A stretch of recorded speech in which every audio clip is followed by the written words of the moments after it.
Hello, আসসালামু আলাইকুম everyone. কেমন আছেন সবাই? আশা করছি সবাই ভালো আছেন। আমি আল্লাহর রহমতে ভালো আছি। আমি আছি আজকে নাটোরের পাগাতিপাড়ায় আমার দাদার বাসায়। তো আজকে যাবো খেজুরের রস আনতে। সকাল সকাল গ্রামের কোলাহলমুক্ত পরিবেশে আমি আর আমার কাকা বের হয়ে গেছি খেজুরের রস আনতে যাওয়ার জন্য। তো আমি এখানে আসি কালকে সকাল ১০টায়। কালকেই যেতাম খেজুরের রস আনতে। আমি আসতে আসতে দেরি হয়ে যায়, যার কারণে যেতে পারিনি। তো আজকে আমি আর আমার কাকা সকাল সকাল বের হয়ে গেছি রস আনতে যাওয়ার জন্য। তো এখন যাবো আমরা খেজুরের রস আনতে। দেখতে থাকুন ভিডিওটি। তো আমরা সকালের চারিদিকের কুয়াশা মাখা পরিবেশ, সুন্দর কোলাহল মুক্ত পরিবেশ দেখতে দেখতে চলে আসি খেজুরের গাছতলায়। তো এগুলো মানুষের গাছ। আমরা এখানে ভ্যানটা রাখি এবং হাঁটতে হাঁটতে চলে যাই আমাদের গাছগুলো যেখানে আছে সেখানে। এবং এসে এখানে আমার কাকা একে একে সব গাছগুলো থেকে রস পাড়ছিল।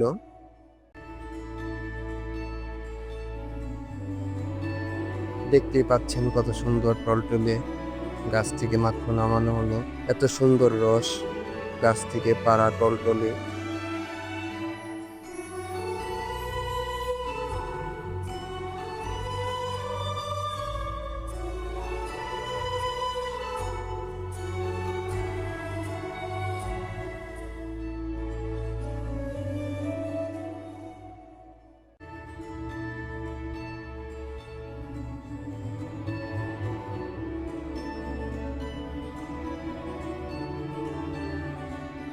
তো আমার কাকা একে একে সব গাছগুলো থেকে রসগুলো পেরে নিচ্ছিল আর আমি নিচে দাঁড়িয়ে দেখছিলাম কিভাবে রস পাড়ছে।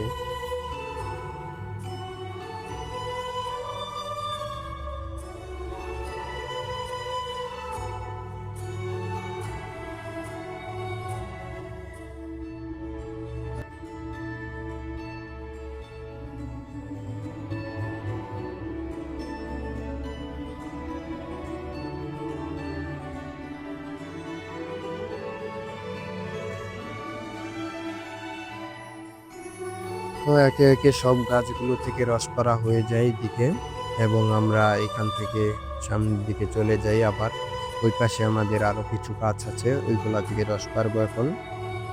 তো এই রসগুলো নিয়ে আমরা আবার সামনের দিকে চলে যাই এবং এবং বাকি গাছগুলোর কাছে চলে আসি, এবং সেই গাছগুলো থেকে আমার কাকা আবার রস পাড়তে থাকে আর আমি নিচ থেকে দেখছিলাম। আসলে গ্রামের এমন সুন্দর সকালের মনোমুগ্ধকর পরিবেশে এরকম গাছ থেকে টলটলে খেজুরের রস পাড়তে খুবই ভালো লাগে, দেখতেও ভালো লাগে, খুবই সুন্দর। এমন টাটকা খেজুরের রস পেতে হলে আসলে গ্রামে আসতে হবে। গ্রামে খেজুরের রস একদম টাটকা পাওয়া যায়। আপনারা যারা খেতে চান অবশ্যই গ্রামে আসবেন। গ্রামে এসে এরকম সুন্দর টাটকা খেজুরের রস খেয়ে যাবেন। তো আমার কাকা এখানে একে একে সব গাছগুলো থেকে রস পাড়ছিল আর আমি নিচ থেকে দেখছিলাম দাঁড়িয়ে।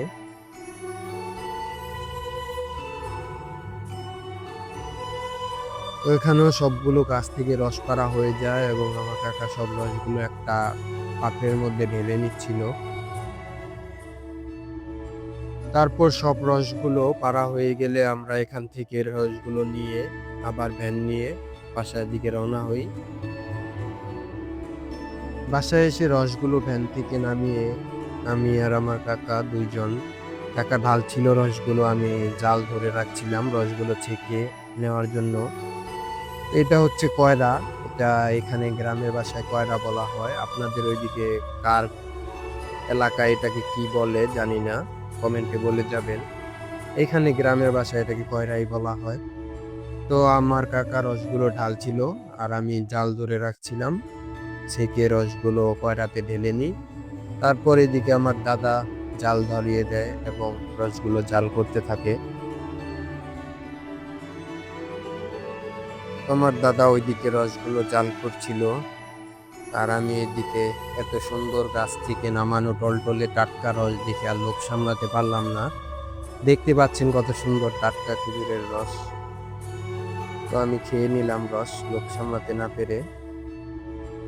এদিকে রস জাল হচ্ছিল, দেখতেই পাচ্ছেন কি সুন্দর টাটকা রস জাল হচ্ছে, এগুলো থেকেই গুড় তৈরি করা হবে। তো আজকের ভিডিওটি এ পর্যন্তই। ভালো লাগলে আমাদের চ্যানেলটি সাবস্ক্রাইব করে পাশে থাকবেন পরবর্তী নতুন কোনো ভিডিও দেখতে। তো আল্লাহ হাফেজ।